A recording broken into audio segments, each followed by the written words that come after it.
نعود ونلتقي أصدقائي مع فكرة جديدة، وهي إغلاق النموذج الذي تم تفعيله في الدرس الماضي. We meet again, my friends, with a new idea, which is to close the form that was activated in the last lesson.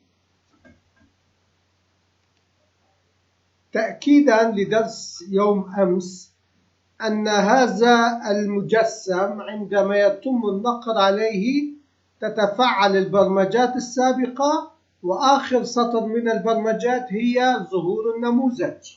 لنلاحظ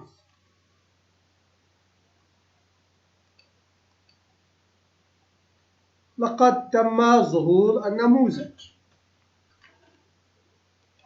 Confirmation of yesterday's lesson is that when this model is clicked, the previous programs will activate and the last line of software is the appearance of the model.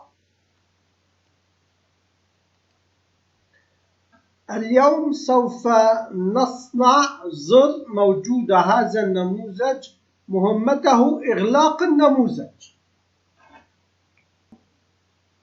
Today we will create an existing form that is designed to close the form.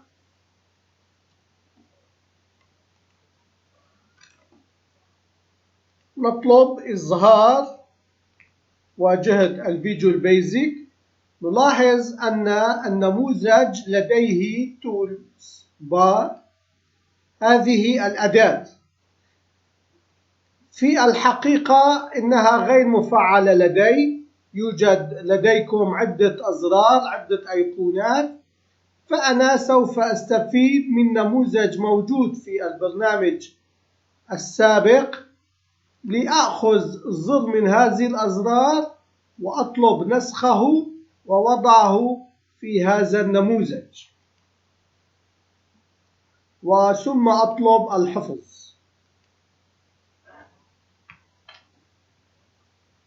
I will take advantage of an existing form in the previous program to take a button and ask to copy it and place it in this form.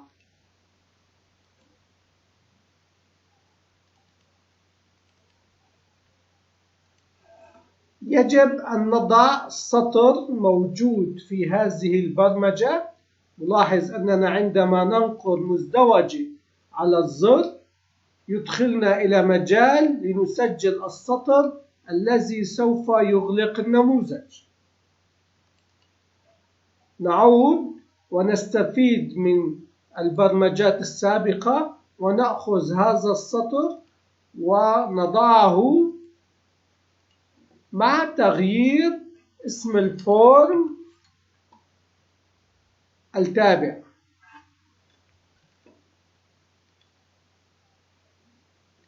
We must put a line present in this programming. When we double-click on the button, it enters us into a field to record the line that will close the form. We go back and take advantage of the previous software and take this line.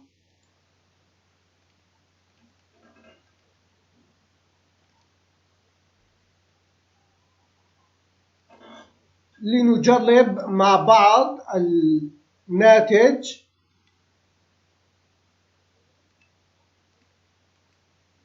ظهر النموذج وننقر، اختفى النموذج.